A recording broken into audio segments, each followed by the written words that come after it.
welcome to this week's episode of the Dram Show with me, Chris Goodrum. As per usual, a big thank you to everybody that watched last week's episode of the show, liked and commented. That was very, very good of you. I think I've caught up with pretty much all of the comments now, so that's really cool. I've also noticed that there's been a steady increase in the number of subscribers, which again is very nice. I think we're up to around about sort of 1900 now, so it's on course, I think, to hit the 2000 by the end of the year. So if you're a new subscriber, thanks for subscribing. I hope you stick around for a while, and for those of you that have stuck around for a while, well, thank you very much for sticking around. Obviously, as per usual, before we get any further, I would like to say that any comments that I make on this week's episode of the show are wholly my own and have no bearing or relevance to the company I work for. Right, okay, so this week's episode of the show. I fancied doing a bit of peat. And yeah, I was quite fortunate to come across this little lot, or be sent the samples for this little lot. And it's a company called the Character of Islay Whisky Company. And I think it was released last year, I believe. It's got an interesting story. It all kind of started off sort of 5-6 years ago with a chap called Fiona Macleod. Now, Fiona apparently won a sizable amount of money on the national lottery, and did what most people tend to do when they come into a huge wodge of cash, spent it on sort of like houses and sports cars, foreign holidays, all that kind of stuff. And I believe that he was a relatively generous kind of person, and decided at one time that as a Christmas present to sort of friends and family, he would bottle his own whiskey. Now, apparently Finian kind of had enjoyed a whiskey. I don't think he would ever call himself an aficionado or anything like that. So he approached the cask broking company, bought a cask, designed a label, had it bottled, all that kind of stuff, and kept some of it, I imagine, for himself, but obviously gave a fair amount away as Christmas presents to friends and family. So that was obviously really quite cool. And I suppose if you've got sort of like copious quantities of money doing nothing, then you can do that sort of thing. Anyway, so time progressed, and he thought, well, why don't I do this again? But this time let's do it on a slightly more commercial scale. So as you do, he bought a house on Islay, and spent some time sort of developing contacts and scoping out the lie of the land, shall we say, and eventually sort of sourced enough casks to produce this particular range, and formed the company and all that kind of stuff, and brought the stuff to market. Now, everything I've just basically told you is completely and utterly fictitious. I made it up. Damn, I would be good as a marketing monkey, wouldn't I? The reality of the situation is you can go onto the Character of Islay company's website, and there's nothing, no information about the company whatsoever. A lot of information about the whiskey and that kind of stuff. Excuse me. But absolutely nothing at all about the company itself. No About Us page or anything like that, until you scroll down to the bottom of the page. And at the bottom of the page you will see a little line that basically says the Character of Islay Whisky Company is a trading name of Atom Supplies Limited. Now, as you may or may not know, Atom Supplies Limited is either owns or is owned by Master of Malt. Hence the little bottles, which may well have given the game away at the beginning of this.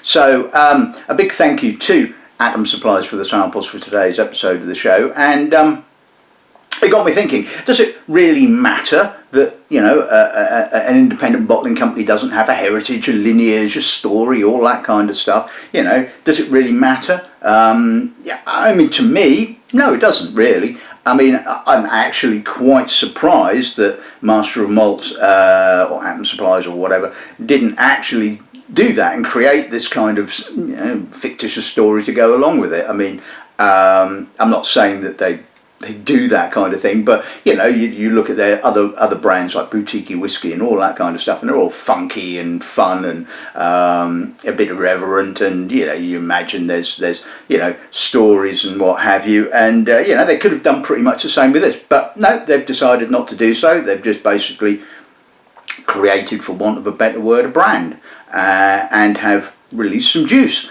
And at the end of the day, as I always say, it's all about the juice in the bottle. So I think I've told enough porkies for now, and my nose doesn't appear to have grown. So we're just going to take a look at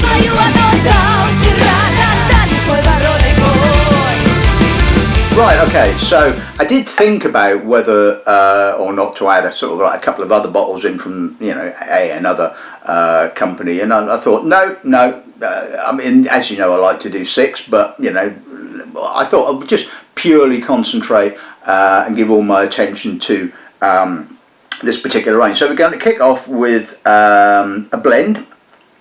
This is called Green Isle. It's bottled at 40%, and it's a blend of both Speyside and Islay malts with lowland grain whiskey. It's not particularly expensive. It's widely available, I believe, for, well, certainly it's available on Master of Malt's website, for $29.95. Then we're going to move on to the single malt. So the first of the single malts is called Aerolite Lindsay, 10-year-old Islay single malt. So apparently, the name Aerolite Lindsay is an anagram of 10-year-old Islay. Now, I wouldn't have got that because I'm absolutely hopeless at anagrams. I can't even say the word, for God's sake. So yeah, that's. You can see the sort of you know, the kind of Master of Malt Boutique Whiskey sort of kind of funkiness kind of coming in there. Hopefully there's no funkiness in the whiskey itself.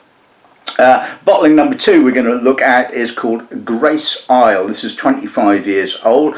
It's bottled at 48%, and again it's a single Islay malt. And the last bottling we'll be looking at is called Fiona Macleod, which is where I kind of got the Finian Macleod rubbish from, I suppose. I just thought, you know, it sounded fun, you know. So this is a 33-year-old Islay. It's bottled at 46.3%. So nice to see, you know, good ABVs being used. Obviously, looking at the colour of them, completely uncoloured. One imagines also unchill filtered. So really quite looking forward to this. So not much else to say apart from let's kick off with the Green Isle.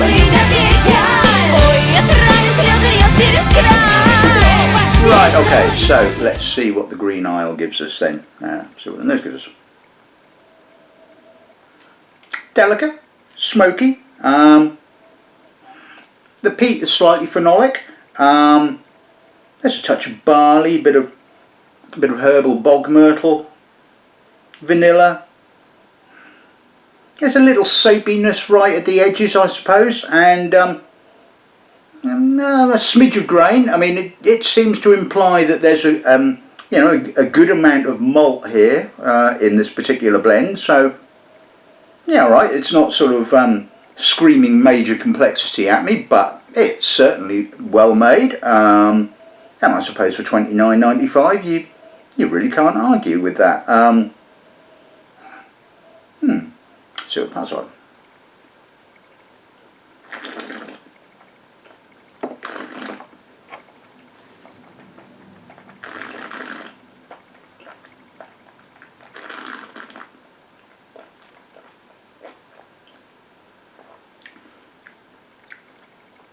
It opens with some pleasant malt, some barley, a little bit of vanilla.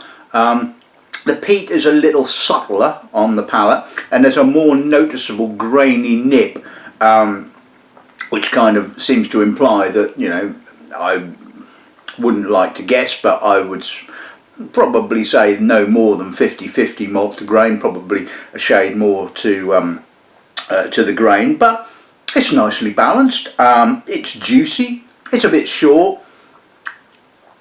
A little bit of peat kind of lingers along with a little bit of vanilla. It's it's unpretentious. It's a pleasant blend. I think it's well priced, and yeah, like I say, for the money, I don't think you can complain about that.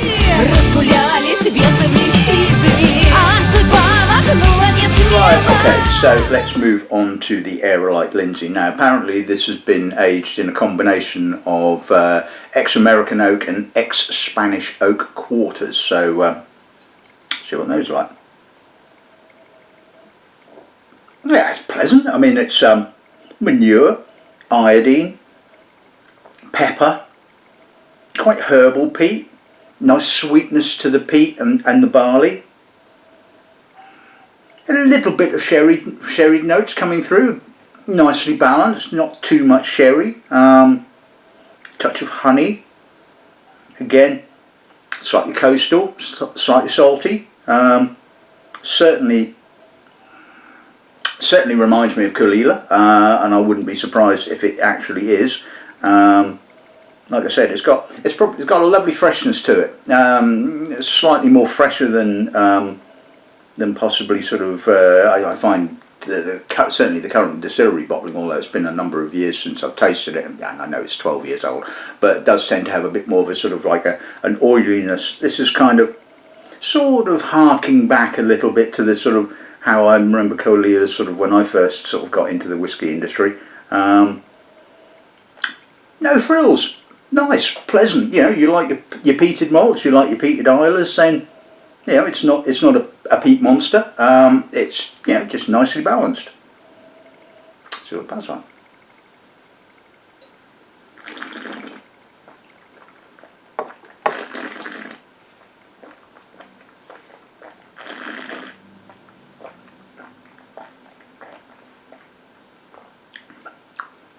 More saltiness on the palate, makes it feel a bit more fresher. Plenty of citrus. It's got that sort of slightly herbal peat and slightly peat briquette kind of character. A little sherried note kind of comes through on the mid palate. Touch of dried fruit, a little bit of pepper, touch of treacle, bog myrtle. Good length. Again, we're not talking sort of like, you know, mind-blowing complexity, but it has a lovely progression. It has enough complexity, and I think it's sort of a shade under 40 quid. I think that's pretty good value for money. I mean, you know, it always amazes me the difference in pricing with sort of independently bottled Kalevala. Sometimes it can be really well priced like this. Other times it's just stupidly expensive, and you just kind of like wonder why, because it doesn't really make any sense at the end of the day. It's not like sort of, you know, Kalevala is particularly scarce or rare, certainly not, you know, in its early teens, but anyway, kind of coming back to this one, yeah, I like that. I mean, it ticks all the boxes. It's not particularly expensive, good value for money. Of course, obviously it ticks all the right boxes if you like your peated malts. If you don't like your peated malts, then you're never going to like it, of course, but anyway, I do.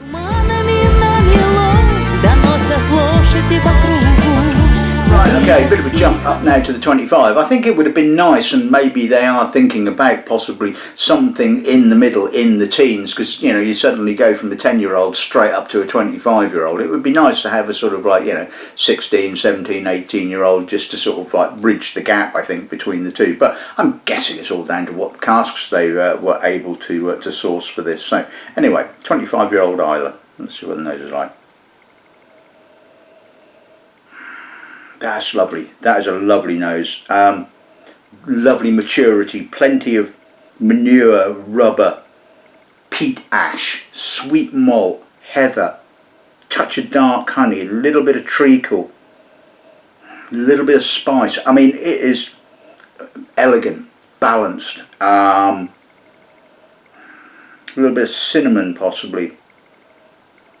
Touch of burnt wood as well. But it's got a lovely kind of rounded, honeyed character to it. I mean, it is just, it's fabulously matured. Now, this hits the just slightly under 300 quid, I believe. And Yep, that's expensive, but you know, you want sort of a bit of age, you want an aged Islay, then yes, you're going to have to sort of stick your hand in your pocket. And that's a fabulous nose. That is absolutely gorgeous.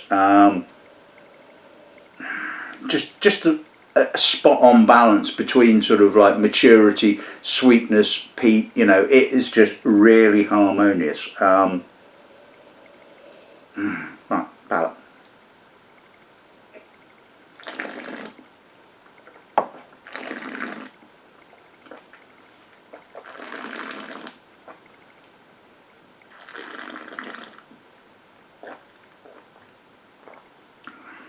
That's a lovely mouthful. Delicate but deep, mature, salt encrusted baked fruit, a little bit of dried fruit, touch of Parma violets, wood spice, coal, dusty kind of dusty peat, touch of straw, some barley, lovely weight, develops wonderfully on the mid palate. Really long, slightly spicy, continues with that slightly dry, slightly dusty peat note, a little bit of tannin, a little bit of spice. Oh, that's good. That really is very, very good. And yeah, okay, 300 quid, like I said, but you know, oh, that really is just good, damn good.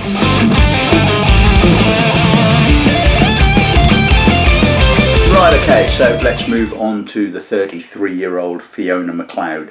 I'm looking forward to this. Let's see what the nose gives us on this end, shall we? Ooh. Oh, beautifully matured. It's got that sawdusty American oak character.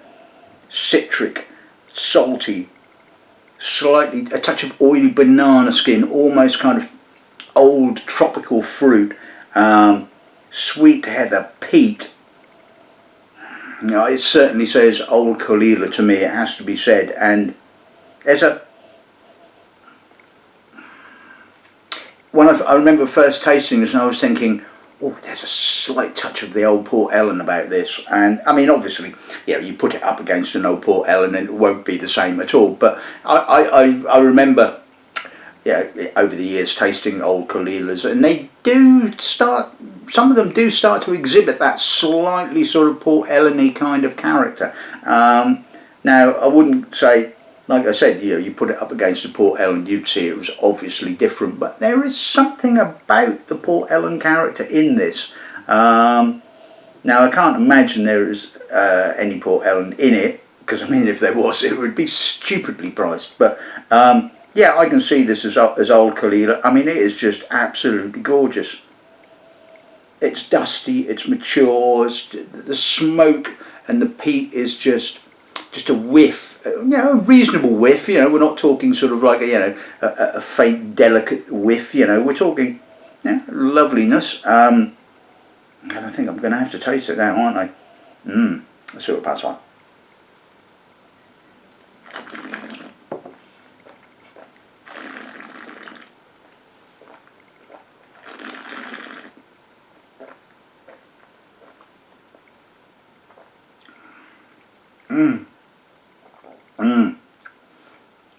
Almost lost for words. That's stunningly good.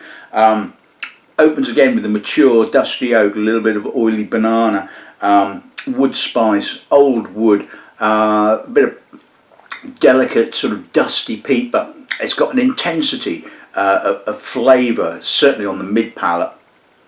I mean, it's just so beautifully balanced. Again, there's that slight sort of old tropical fruit kind of character, salt, old wood, lovely length. It just carries on developing that sort of that dry peat, the salt, a bit of coastal bonfire. It's really harmonious. It's gorgeous. It just lingers. It's about 400 quid, isn't it? Which, yes, is a lot of money, but my God, you're getting a lot of whiskey for your money here. It just lingers.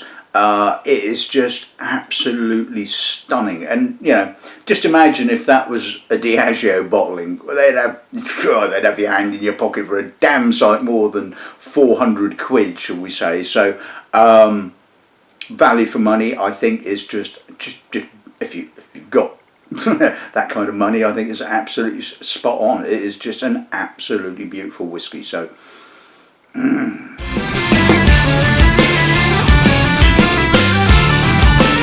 right, okay, so let's sum today's episode of the show up. Well, firstly, a big thank you to Atom Supplies for the samples for today's episode of the show. I hope my review has been, I hope it's well received, and you'll forgive me a little bit of marketing. Fuck's sake.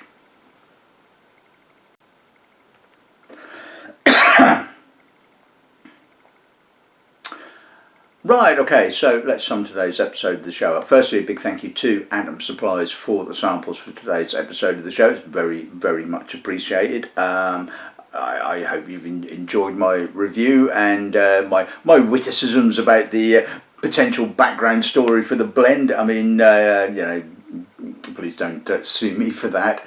Anyway, talking about the liquid, the Green Isle, a perfectly pleasant blend at the end of the day. Yes, all right. Soapiness on the nose, and but you know, let's talk about value for money here, and I think the value for money is pretty good, as is the whole range, to be perfectly honest with you. The Aerolite Lindsay 10-year-old, well, you know, it does what it says on the tin, I suppose. It is a lovely 10-year-old Islay. Like I said, certainly reminds me of Kalevala, and I probably imagine it is.